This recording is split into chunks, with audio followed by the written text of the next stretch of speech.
Mayong gabi mga suki, ayo sa pagpawong sa inyong mga radyo o ayo pagid pagbulag sa inyong lingkuradan. Kikarong gabi na atong tukiyo ng mga sugilanon na gisamat sa hangit-ngit, mga storya nga wala pamatagbaw ug tubag, ug mga kasinatian nga hangtod karoon nagpabiling misteryo. Andam na ba mo? Kay sugdan na nato ang usa ka kuyaw nga pagbaklay sa kalibutan nga kahadlok ug kangit-ngit. Kani ang Engkanto Kumbana. Ang inyong pultahan paingon sa dili kasabot nga kamatuoran. And now, it's time for DJ Rai Barangay Confessions. Karong gabi na among dadon kamo sa usa kasugilanon nga puno sa misteryo, gugma ug kahadlok. Gasugod kini ang tanan sa bata pa ko, DJ Rai. Sa nagpangidaron ko og 11 anyos, DJ Rai.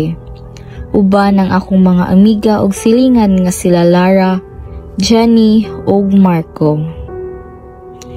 Samtang nangahoy niingon si Lara nga halos daw tunga sa oras silang nangita sa ako.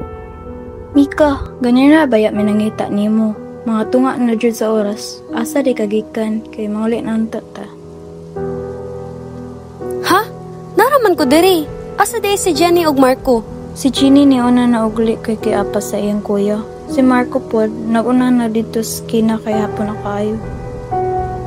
Nahibulong ug ayo si Mika kay nakita raman niya sila Jenny ug Marco. Ug mao pa gani paglakaw ni Marco pag-abot ni Lara.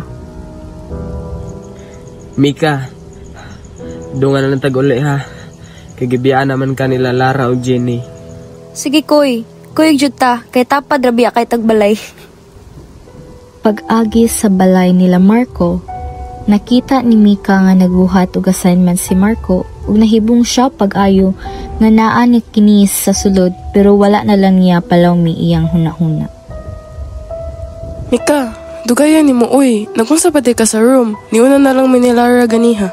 Nano dugay ka kaayo day. Gihulat ko ka na mo kaniyang si Marco nga mga snack to sa ila kay galuto ug pansit iyang mama. Ha? Kinsa di akong kauban nga si Marco man?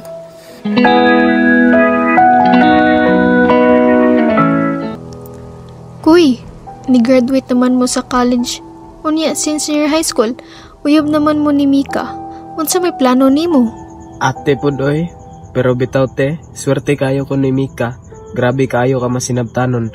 Basta makatrabaho ko te, tas ma-regular, mag-propose dayon ko sa iyaha. Dapat secured among future te, before na ko siya pakaslan. Kay grabe gyud nako ka-love si Mika. Sugod pagbata pa namo, maundi ko mosugot nga kalisod nga ako ang ihatag sa iya. Sige, muhulat rami kay andam na kayo sila mama ug papa. Gahawat na lang mis imong desisyon. Oh my God, congratulations to us, Day. Finally, graduate na taninyong barkada. Ay, naraman day mo diri. Ganina rabaya nang ito si Marco. Kani jud si Marco, mao pa gani paglakaw niya. Niabot ang adlaw sa kasal nila Marco ug Mika. Apan adunay dakong katingalahan nga nabantayan si Ana. Nga wala na lang niya gisugilon maskin si kinsa gawas sa ilang ginikanan. Love, duha na kabulan gikan sa atong kasal, pero wala pa gyud ta nakabuo. Pero sige lang, basin dili pa para ato ah. Love, kinsa niingon nga dili? Ali patanawa, duha ka linya. Love, papa na ka. Thank you Lord. Unsa kay maayo love, mo resign na lang ka kasi mong trabaho para dili kayo ka stress. Love, makaya pa man ako. Gawas pa, dili man sad bugat akong trabaho. Promise, if makafeel kog stress, mo leave dayon ko. Sige love, basta mag-amping lang mo per mini baby. Hatod kuha lang tika, total dili raman layo ang trabahoan. Salamat sa pagsabot, love. Usa ka gabi, grabe ang kakusog sa ulan. Ug ang mga tawo sulod gawas sa opisina ang nakapahimo ug dangog sa salog ng gitrabahoan ni Mika. Mika, asa di ka paingon. Pag yun baya ha, kay slide kayong tas, isugo na lang namo ni Jenny imo makinahanglan. If mag-CR pud ka, maski isa na mo ang makuyog. Mikay, mado ka sa CR? Ako na lang mo ba nimo kay mag-retouch ko happy taman pod atong out. Salamat kayo ninyong duha, the best tita na jud mo. Mikay, wake up!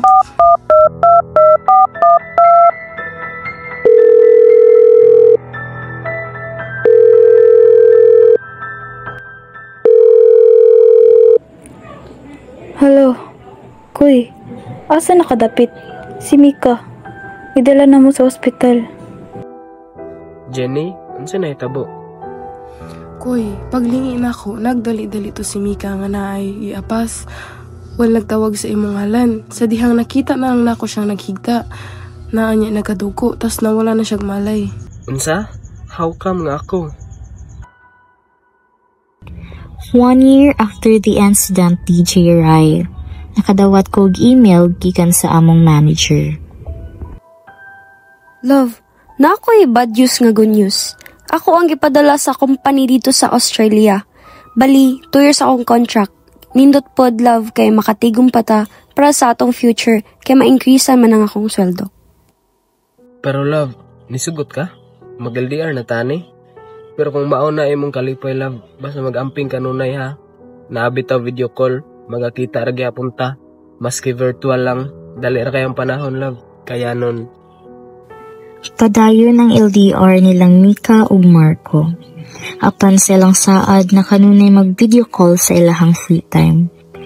Hangtod nilabay ang isa ka tuig ug 2 ka bulan, ug wedding anniversary na nila. Wala jud tawag si Marco kang Mika. Sige og kontak si Mika pero wala gid siya nadawat nga tubag gikan kang Marco.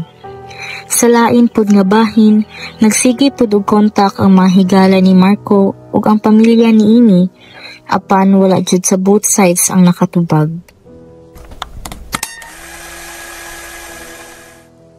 Love, surprise!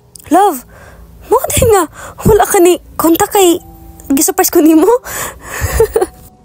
Yes, love. Sorry if napaworthy ka. Gimingaw na kayo kunin mo. I love you. After 2 months, wala damha nga si Mika na buntis. But her contract is about to end. Love, makita na jud ko nilang mama ug papa. Need na nato muli sa Pilipinas kinakasaad sa kontrata nga after 2 years kailangan na nako muli para i-share sa ilaha akong mga experiences diri sa Australia. No need naman, guro love. Ako bahala sa imong contract. Need na nato muli love kay gimingon ako sa ato nila mama ug labi na nilang Lara. Tuod man ni uli sila. Samtang niduaw sila sa pamilya ni Marco. Adto na sayran tanan ni Mika ang mga panghitabo nga wala niya damha. Mika, dayon. Kumusta naman ka, Mika? Kinsay mong kauban ni Anhi? Si Marco. Ha? Unsay si Marco? Walo na kabulan siyang namatay panahon sa inyong wedding anniversary. Kusog kaayo ang ulan apan gusto siya magdali og uli para makonta kaniya. Apan wala damha sa iyang pagpaingon pa uli na banggaan ang iyang gimaneho nga motor sa 10-wheeler tungod dili na halos maklaro ang dalan. Ha? Imposible ate! Niapa si Marco nako dito sa Australia 5 days after sa among wedding anniversary. Oh, hika pa akong tiyan. 3 months pregnant nako. Ate, karon mo ingon nga patay na si Marco. Ay, pagjug ate, bati siya paminawon. Mika, nganong dili ka mutuo? Karon tinuod jud ang giingon nila mama ug papa na ay kambal na engkanto si Marco. Siya si Max. Na-meet na nila mama ug papa sa una mga bata pa mo nila Marco. Pero wala ko nituo. Nituo ra ko pagkakita na ko niya sa inyong kasal. Unsa? Sa ato pa, sa gagmay pamikatong nangahoy mi nila Lara si Max dito? Ang akong kauban pa uli ug katabi panahon nag-eskwela pa mi sa elementary. Dili day ito sa tanang panahon si Marco. Sa panahon nga nakuhaan ko si Max di ay akong nakita atong gabi una. O karon siya ang amahan sa akong gidala? Mika, padayon na ang imong gidala. Andami mo suporta inig panganak nimo. Ug dili gihapon ka makadawat anhi sa amo ang bata. Sukad ato wala na nagpakita si Max or ang engkanto. Pero kanunay kini nagalantaw usahay magbilin pa kini og mga prutas sa ilahang lamisa. Sukad pod ato wala na jud nahigugma papaglain si Mika. Grabe makapabarog og balahibo ni Naso Gilanon. Kamu mga listeners o kamu ang nasa sitwasyon ni Mika, madawat ba rin niyo ang bata? Ug diri natapos ang sugilanon ni Mika, ang engkanto kong bata.